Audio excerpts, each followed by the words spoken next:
Welcome back to our channel. Today, we're diving deep into a concept that often gets misunderstood: self-discipline. We hear about it all the time, how it's the key to success, how we need more of it to achieve our goals, and how it's the backbone of any great accomplishment. But have you ever stopped to wonder what self-discipline truly means? In this video, we'll explore the exact definition of self-discipline. It's not just about forcing yourself to do things you don't want to do or adhering to a strict regimen that society has set for you. Instead, it's about becoming a disciple of yourself, understanding your true desires, and aligning your actions with your authentic self. This approach not only leads to greater success, but also to a life of fulfillment and joy. We'll take you on a journey through personal stories, philosophical insights, and practical tips on how to cultivate true self-discipline. By the end of this video, you'll have a whole new perspective on what it means to be self-disciplined and how you can apply this powerful concept to your own life. So, let's get started on redefining self-discipline in a way that resonates with your true self.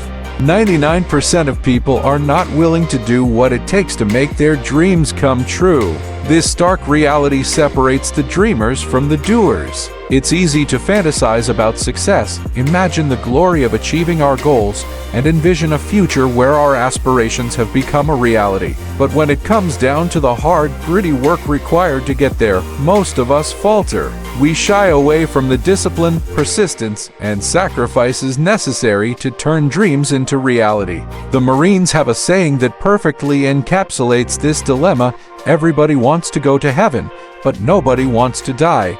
This phrase isn't just about the ultimate sacrifice, but reflects a broader truth about human nature. We desire the rewards and the results without enduring the process and the struggle that come with achieving them. The allure of success is strong, but the path to it is often paved with challenges that test our resolve, patience, and dedication.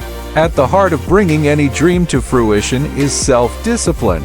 This principle extends beyond the military and into every facet of our lives. Take, for example, something as fundamental as food and eating. The battle isn't really about our bodies. It's about our minds. It's about training our minds to consistently choose actions that align with our best interests, even when those choices are tough or inconvenient. Consider the daily decisions we make about what we eat. It's not just about satisfying hunger. It's about controlling impulses, resisting temptations, and making choices that promote long-term health and well-being. It's about commanding our minds to favor nutritious options over quick, unhealthy fixes. This act of discipline translates to all areas of life. Every day, we face countless decisions where we can either act in our best interest or succumb to immediate gratification that offers little benefit in the long run. The word discipline often conjures images of strictness, punishment, and deprivation. It's a term that has garnered a rather negative reputation, leading many to equate it with the loss of freedom or the imposition of harsh control. But let's take a step back and reconsider what discipline truly means. In its essence, discipline is not about self-denial or punishment.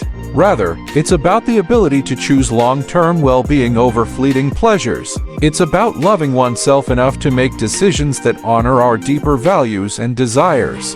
When I speak of discipline, I refer to it as a form of self-respect and a profound expression of self-love.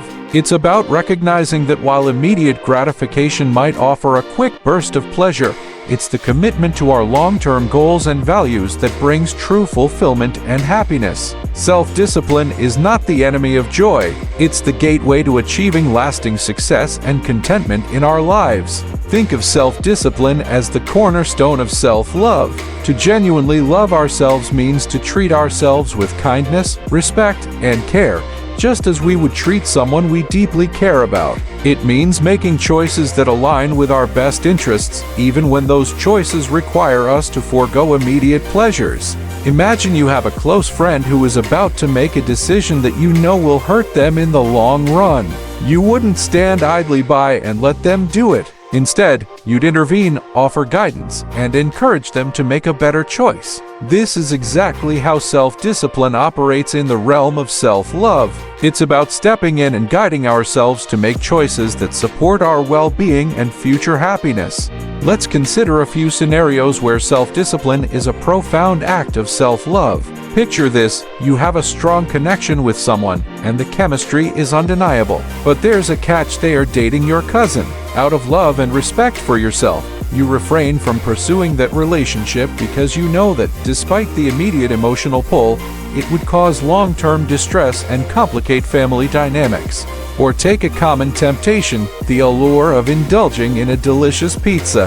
You crave it, and the thought of savoring those flavors is almost irresistible. However, you also know that giving in will lead to regret and discomfort later on.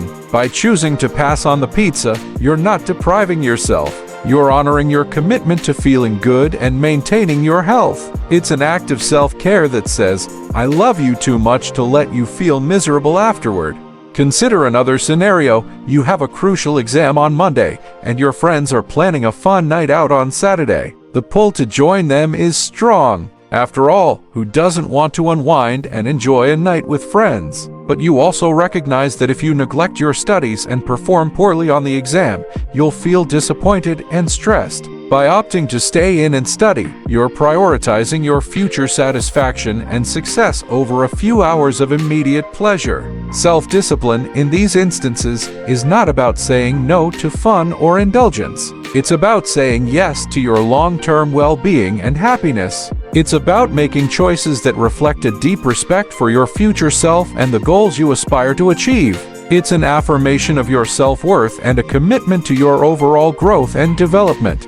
In our pursuit of happiness, it's crucial to understand that true joy and fulfillment come from aligning our actions with our core values and long-term aspirations. This alignment is what discipline helps us achieve.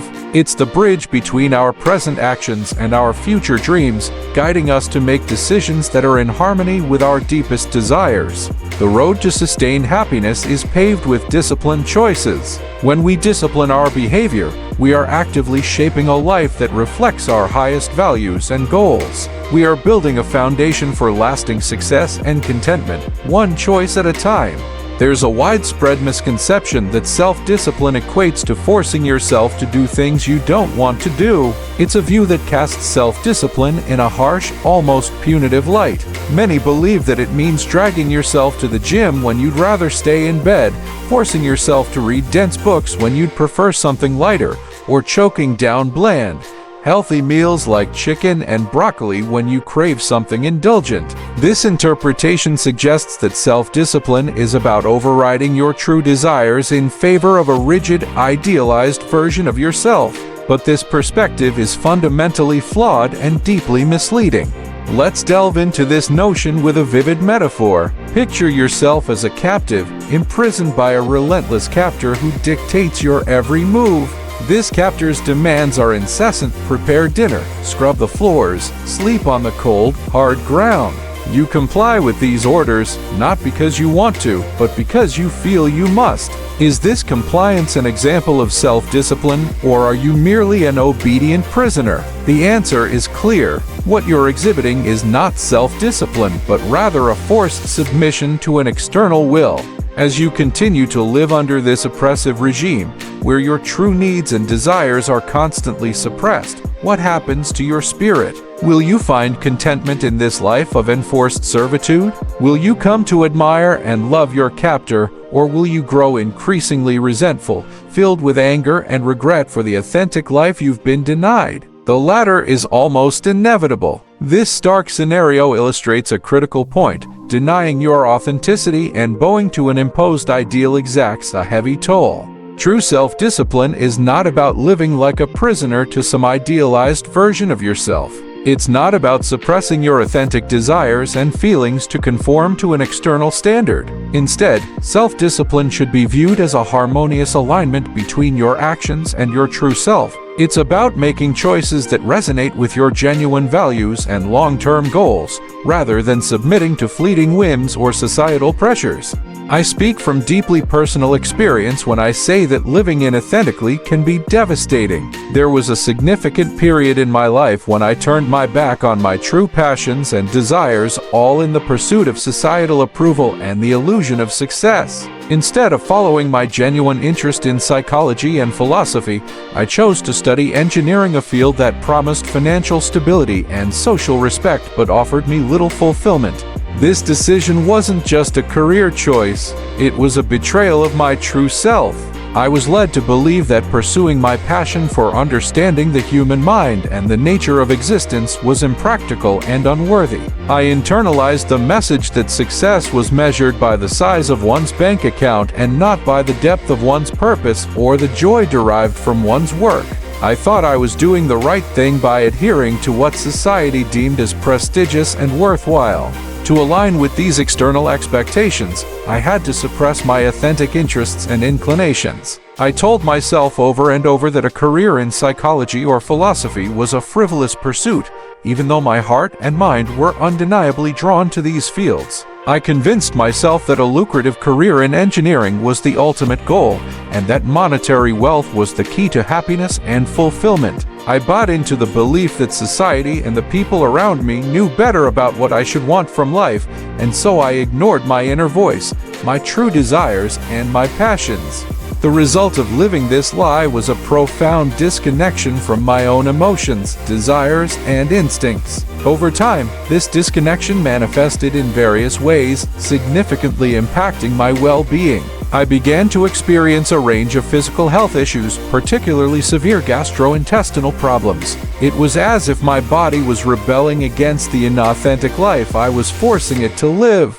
For anyone interested in understanding the deep connection between authenticity and health, I highly recommend reading Dr. Gabor Mate's book, The Myth of Normal. Dr. Mate eloquently explores how suppressing our true selves can lead to a host of physical and mental health issues. Our bodies and minds are intricately linked, and when we deny our authentic selves, the stress and conflict we experience can manifest as illness. In hindsight, I can see clearly that forcing myself to do something I didn't truly want was not an act of self-discipline, it was self-imposed slavery. It's a crucial distinction to make. Self-discipline is about guiding yourself toward actions that align with your values and long-term goals. It's about nurturing your true self and making choices that reflect your authentic desires. Slavery, on the other hand, is about imposing actions upon yourself that are disconnected from your inner truth, often to meet external expectations or to conform to societal norms.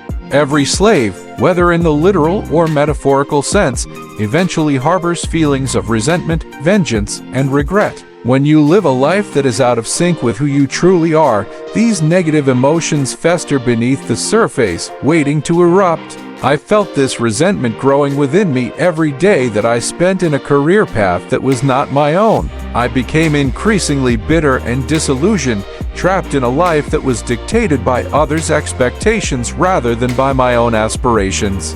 The sacrifice of my authenticity in favor of societal ideals led me down a path of profound misery. Despite the external markers of success, I felt empty and unfulfilled.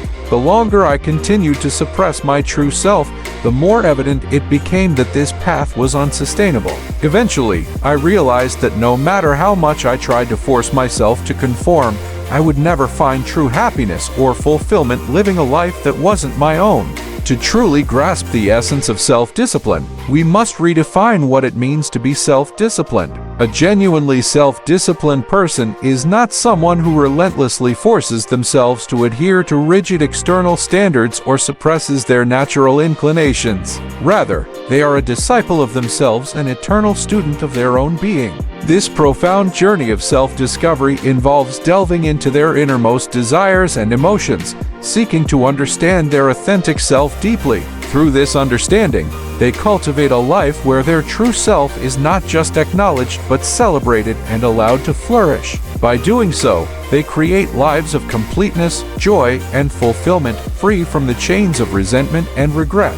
Becoming a disciple of oneself is about embracing and nurturing one's true nature. It starts with uncovering one's own ideals and passions, not the ideals imposed by society. This path is paved with self-awareness and self-acceptance, where one listens to their inner voice and follows their genuine interests. Instead of succumbing to societal pressures or external expectations, they engage in pursuits that resonate with their inner calling. This means tackling challenges that feel personally significant and walking a path that is uniquely their own. In essence, they live a life that is true to themselves, not one dictated by societal norms or obligations.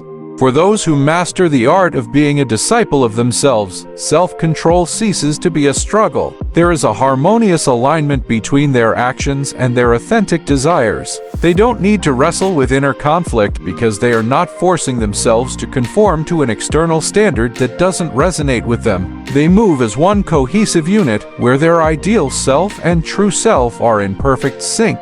Consider this: if you constantly push yourself to do things you don't truly desire or adhere to societal ideals that don't resonate with your core values, you set up a battle between your ideal self and your true self. This internal conflict can lead to a life of dissatisfaction and eventually cause your true self to rebel. You become a slave within your own body, and over time, this suppression will exact its toll. Your body and mind will find ways to express their dissatisfaction, often through stress, illness, or burnout. However, when you embrace the journey of self-discipleship, understanding your genuine feelings, desires, and nature, you create a partnership between your ideal self and your true self. This partnership fosters personal growth and development in a way that feels natural and fulfilling. Your ideal self becomes an ally to your true self, guiding and supporting you in achieving your deepest aspirations and living a life that is authentically yours. The secret to genuine self-discipline lies in this profound alignment between who you truly are and who you aspire to be. It's not about forcing yourself into a mold crafted by society's expectations, but about becoming a diligent student of your own identity. This journey of self-discovery and self-acceptance leads to a life where your true self and your ideal self work together in harmony, promoting your growth and happiness. In practical terms, this means taking time to explore your interests and passions without judgment. It involves reflecting on what truly makes you happy and fulfilled, rather than what you think should make you happy. It's about being honest with yourself about your strengths and weaknesses and recognizing what you genuinely want to achieve in life. By doing so, you align your actions with your core values and aspirations, creating a sense of purpose and direction that feels both natural and deeply satisfying.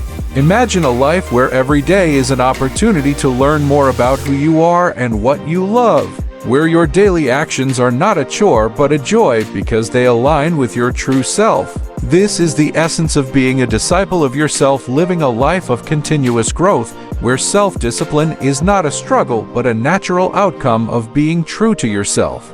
To cultivate this level of self-discipline, start by questioning societal norms and expectations. Ask yourself whether the goals you're pursuing are truly yours or if they've been imposed upon you by others. Engage in activities that you are genuinely passionate about and that align with your core values. Give yourself the freedom to explore different paths and to make mistakes along the way, knowing that each step brings you closer to understanding your authentic self.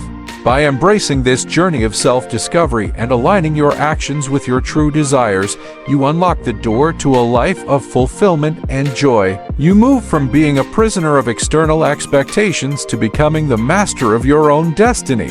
This is the true power of self-discipline, not as a tool of suppression, but as a path to liberation and self-fulfillment.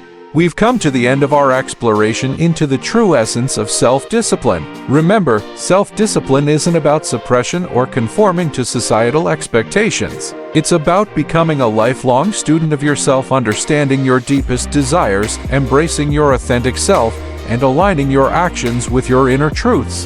Think of self-discipline as a harmonious dance between who you truly are and who you aspire to be. It's about nurturing a relationship with yourself that fosters growth and fulfillment rather than resentment and regret. By becoming a disciple of your own being, you unlock a life of purpose and joy, where every action you take is in tune with your genuine aspirations. If you found this video enlightening, please give it a thumbs up and don't forget to subscribe to our channel for more insights on personal growth and self-mastery. We'd love to hear your thoughts on self-discipline. What does it mean to you, and how do you cultivate it in your own life? Share your experiences in the comments below. Thank you for joining us on this journey to understanding self-discipline in its truest form. Keep exploring, stay authentic, and remember, true self-discipline is the path to living a life that's truly your own. See you in the next video.